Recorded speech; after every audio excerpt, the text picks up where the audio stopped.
Greetings to you and welcome to this episode of Grace Podcast. I'm Timothy Muse. I'll be your host as we spend this time together today. It's a joy to be with you. It's a joy to walk with you through this time. I want to thank you for tuning in. I want to thank you for making this podcast a part of your journey. And I want to thank you for being on the journey. I want to thank you for being part of this work, for investing in yourself. It is such a massive investment. Most people don't make it. Most people don't feel that they can or that they should, but it is a massive investment when we invest in ourselves and when we look to grow and expand. Thank you for being here. And thank you for being on this journey, for having the courage to do this. I'm honored to come alongside you. I'm honored that you see this podcast as something that's beneficial. I'm honored to have the capability and the opportunity to walk beside you. So thank you for allowing me to do that. If this podcast is helpful, please put it out there. I post it on Facebook, X, LinkedIn, and Instagram. If you're on any one of those platforms, those social media platforms, then please, if you see it, share it. Tag me in it. If it's on one of your feeds, if you follow me or the life coaching program on any one of those feeds, you're going to see these episodes. So please put them out there. Put them out there for others. If you're on one of the listening platforms, Spotify, iHeartRadio, or Amazon Music, as always, follow us. Give us a rating and review if you haven't done so already. Every positive rating and review tells the platforms people are listening, and you get notifications for a new episode. And if you want to reach out to me directly, GraceLifeCoaching.com. That's how you can get a hold of me. GraceLifeCoaching.com. That's the website. I truly would love to hear from you. GraceLifeCoaching.com. So I want to go back into this idea of resiliency. We've been looking at different types of resiliency, and I want to dig in a little bit today to a place that may be a little bit difficult, maybe a little tender, but important, where we explore resiliency after trauma, emotional wounds, betrayal, loss, or pain. We all experience trauma. Trauma is a part of life. Trauma is not weakness. Trauma is not failure. Trauma is not a personal flaw. Trauma is the imprint left on your heart, mind, and body when something overwhelming happens faster than your system can process. And resilience after trauma is not quick recovery. It's a slow rebuild. So we're not looking at making a quick recovery. We're not looking to just get over it. We're going to touch on that in a little bit. No, it is a slow rebuild from what has happened to work through that imprint. So if we go through this session today and it touches a tender spot for you, then be gentle with yourself. Take a break if you need be. But you're safe here. This is a safe space. No one's going to judge you if it takes you a couple hours to listen to this episode or if it just doesn't gel with you all the way.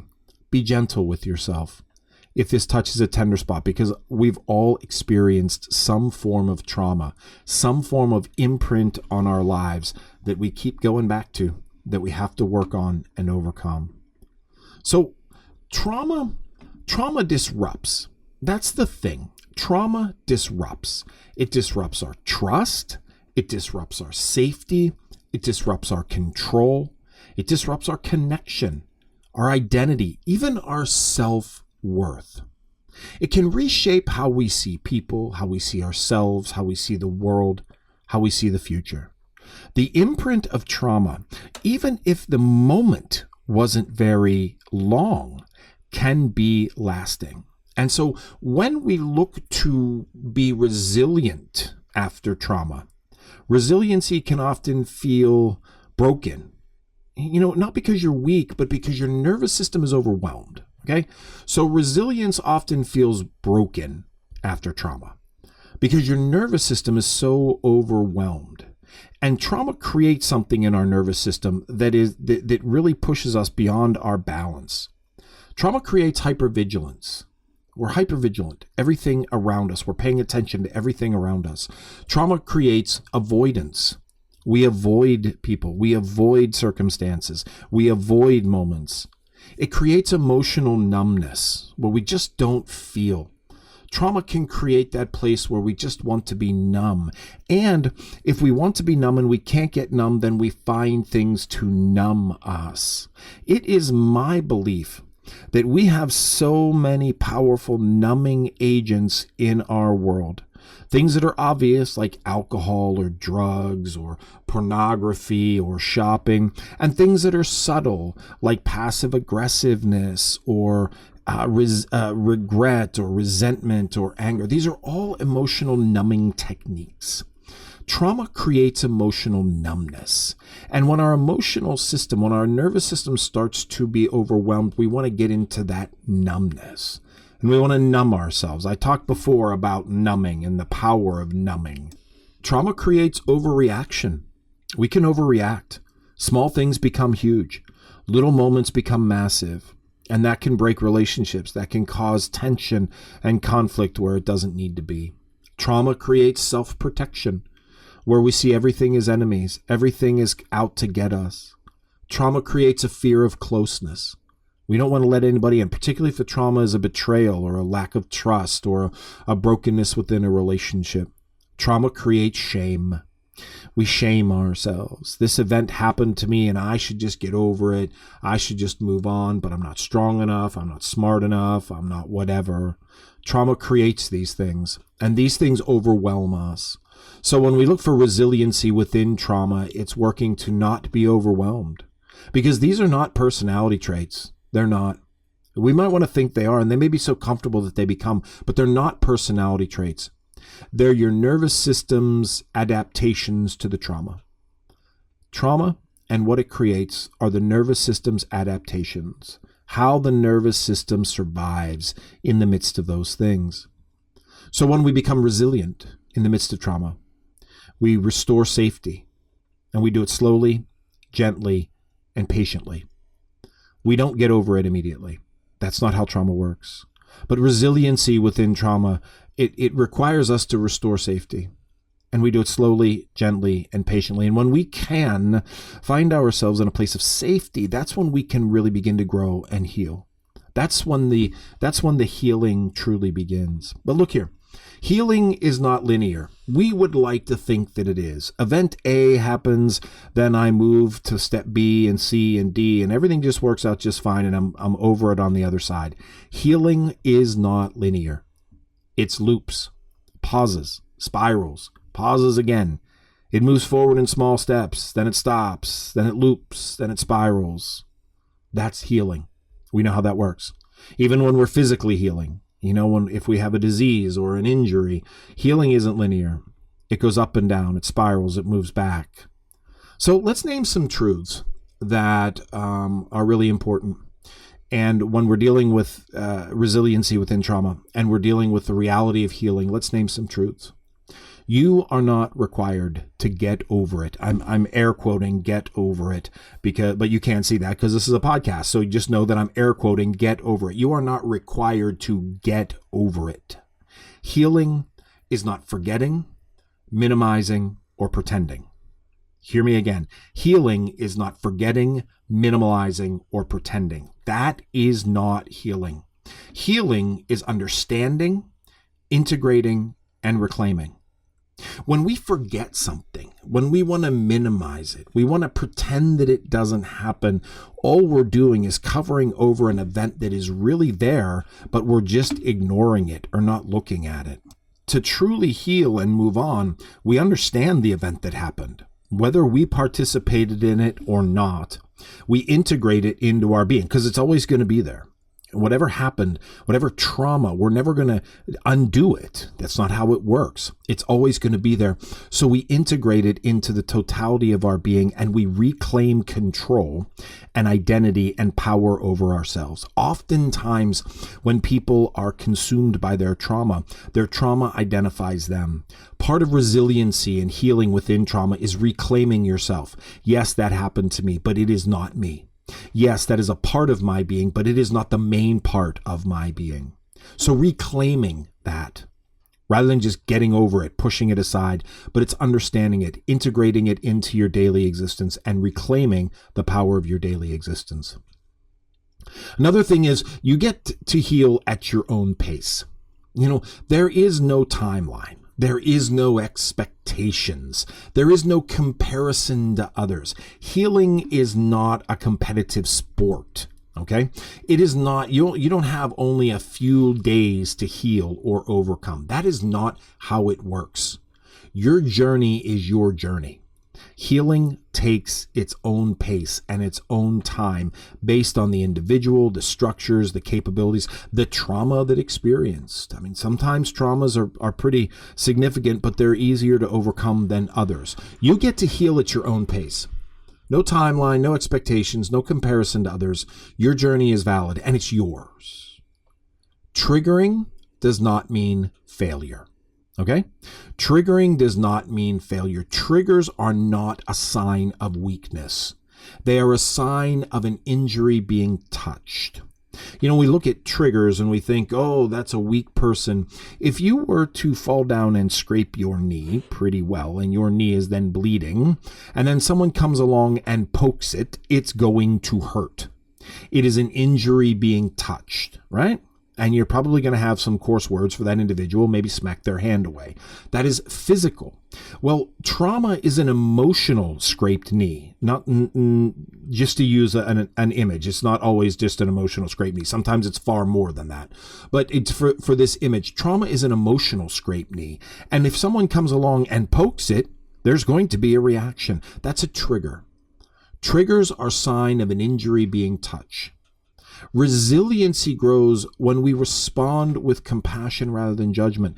In that trigger, it's like, okay, and I'm not saying compassion rather than judgment towards the other. I'm saying towards the self. When we can be compassionate with ourselves, oh, that's a trigger moment. Rather than, oh, you're an idiot, you should be able to get over this. No, I'm going to have compassion because that's an injury inside of me that's being touched. I'm being triggered by that. Whether it's a loud noise, whether it's someone yelling, whether it's the screech of brakes, whether it's someone coming up behind us, depending on what your trauma is. A trigger is when that injury gets touched. Just like someone poking a freshly scraped knee, it's going to have a response. And so triggers don't mean failure. They just mean that there's something inside of you that's injured and it's being poked at. That's what a trigger is. You don't have to heal alone. Resilience after trauma grows when we heal together, when we do seek therapy, when we seek support networks, when we work in trusted relationships, when we find safe communities and spiritual grounding. Connection repairs what isolation magnifies. So when we grow, when we heal out of trauma and we find that resilience, it grows with others. I'm a big supporter of talk therapy. I think talk therapy is really, really important. Even if there's no real trauma to be digging into, just to have someone to unpack your life and work it through. You know, we do have this stigma, it's still there, that people who are in therapy are broken. Well, the only real truth that lies in that is that we're all broken. We are. And we can all use that opportunity to have a place to unpack. Finding support networks. We are blessed. You know, we are not in a place where we can't connect. You go on Google and type in, you know, support networks for ... near me, and it's going to list. You'll find one.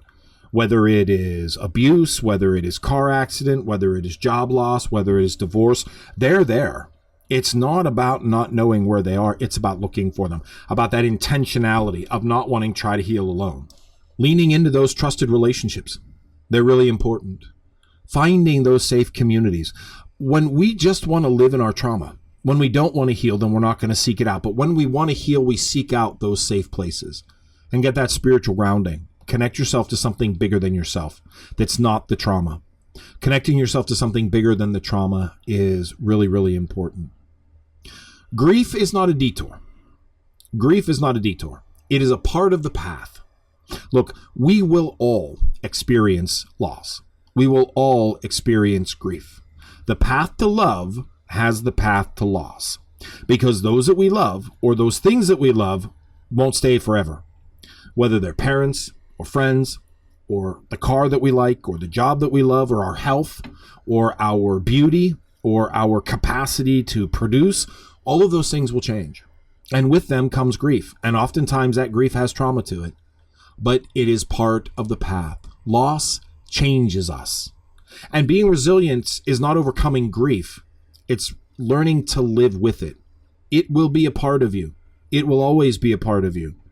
And learning to live with it and realize what it means and what it is a powerful way to be able to be resilient within trauma and grief.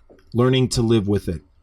I was speaking with someone some time ago about grief, and they were expressing to me about the grief that they feel, and that it would just be easier if it wasn't there. But the fact is, if grief isn't there, the way to get rid of grief in that level is to get rid of everything. We grieve and we hurt because we loved what we lost. Well, if we don't want to grieve and hurt the love that we lost, then we have to lose that love. That person, that thing has to go away. We can't lose the grief without losing everything. We're grieving because we're losing the connection, the memory, the enjoyment. Grief is a part of the path. Being human, it's a part of the path. So it's not about overcoming it. It's not about ignoring it, putting away. It's about learning to live with it. It's about learning to identify it and understand it and integrate it into our being, and then reclaim who we are in our lives. Grief is big. Grief is important. It's a part of all of us, but it's part of the path.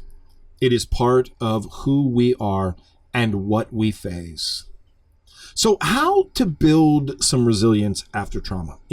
Talk about it, lay it out there, but what does it look like to really begin to build this stuff? How do we move past it? So the first thing is to create safety. Safety first, okay? I mean, when we're in trauma, our nervous systems are overwhelmed, we're out of balance. What's the first thing we want to do is we want to create safety. We need to create places of safety. When your nervous system feels safe, then it can move into deeper healing. When your nervous system doesn't feel safe, it's not going to heal, it's going to survive. So safety is first. Safety is what creates the opportunity to heal. And safety looks like, routines, calm routines that feed us and fill us. Maybe some meditation, maybe leaning into the routines that keep us healthy, like showering or brushing our teeth. Calming routines that remind us that we are safe. Supportive people. Having supportive people in our lives is a great way to create safety. Even if you're not revealing to them the depth of your trauma, knowing that you are in someone who isn't going to judge you or shame you or critique you. Quiet spaces are nice. Our nervous system amplifies when it's noisy and it's overrun. So finding those quiet spaces and breathing techniques. Breathing techniques are really, really powerful. When we can practice breathing techniques, breathing calms our nervous system. It does. That's why breathing techniques are so important and so powerful, because breathing techniques calm our nervous system. And if we want to move into resiliency during trauma, we need to have that calm. We need to have that safety. So breathing techniques, I would encourage you to, again, Google breathing techniques. There's a bunch of them out there and they're all really good for different things in different ways. Another way is to practice grounding techniques. When we're dealing with healing and unpacking trauma and dealing with trauma, our brain wants to go back to that trauma. Our brain wants to leave our bodies. And one of the ways to stop that is to anchor our body in the present. Grounding ourselves with grounding techniques anchors the body in the present, the now, the here. One of the ways you can do that is naming objects around you. What do I see? If I'm sitting here at my desk and my brain is circling whatever happened or what's going to happen, if I start looking around and say, oh, there's my hand cream that I use to keep my hands dry. And oh, look, there's the wine cap that goes in the bottle of wine once I open it, which, is pretty often. Oh, look, there's the watch that I need to repair. There's my hat that I wore down at Disney. These things bring my mind back to the moment. This is what's right around me right now. So naming objects around you can be really, really powerful. Putting your feet on the floor. Take socks off, put your feet on the floor. Let your feet feel the floor. Again, what happens is we get out of our body so quickly. We want to anchor ourselves in our body, anchor our body in the present moment, and get our brains from the past or the future or where they are. Again, breathing is a really powerful thing. Slow breathing. Inhale for 4, hold for 4, exhale for 4, hold for 4. A box breathing or a inhale with a long exhale. There are a lot of techniques, but that breathing technique brings us back to our body. Holding something textured or warm, like a fidget spinner or maybe a warm stone or, something of that nature, which again brings the brain back to the body. Very important. Strengthening emotional regulation is important. How do we regulate our emotions? How do we learn to calm our nervous systems? Breathing, again, big thing. Nature exposure, getting outside. Get outside in the sun, touch the leaves, smell the air, Crunch around in the snow if there's snow around you, which there's a bunch of us right now. Nature exposure. Movement. Movement is big. Get up and move. Get up and move your body. Journaling. Great thing. Journaling. Powerful. Spilling out what's inside of you. Meditation and therapy. Those are great ways to strengthen your emotional regulation, to calm your system so that you can go deeper. And rebuilding self-trust. Rebuilding self-trust is important. Ask yourself, what do I need? What feels safe? What feels too fast? What boundaries protect me? Resilience grows when we honor our needs. And the way we honor our needs is to ask the question, what do I need? And like I said before, see connection. Healing happens in shared understanding. There's nobody out there who's going to experience exactly what you experienced, but there's a lot of people out there that have come very, very close. And they're on the different parts of the healing journey. Some behind you, some ahead of you. Make those connections. Those support groups are really, really powerful and important in being able to do that. And celebrate when you can. Celebrate the tiny steps that come along. Celebrate the movement. That one honest conversation, or that one moment where, a trigger could have come up and it didn't, or that one boundary that you set, or that one moment of calm that you didn't expect to have, or that time without spiraling. Celebrate the moments. Celebrate the growth. This is resilience. Will it be that you never spiral again? I would like to say yes, but I don't know. But when we can celebrate when we didn't, will it be that you'll never be triggered again? I don't know. But when we can celebrate when something should have triggered us and it didn't. That's resilience. That's how we learn to live within it and be resilient in the face of trauma. That's what I got for you for today, my friends. I hope it's helpful. I really do. If it is, please put it out there. Share it out there on your social media feeds. Put it out there on the listening platforms. If you want to reach out directly, GraceLifeCoaching.com is the website. I truly would love to hear from you. I really would. At Grace Life Coaching, we want you to be the best you.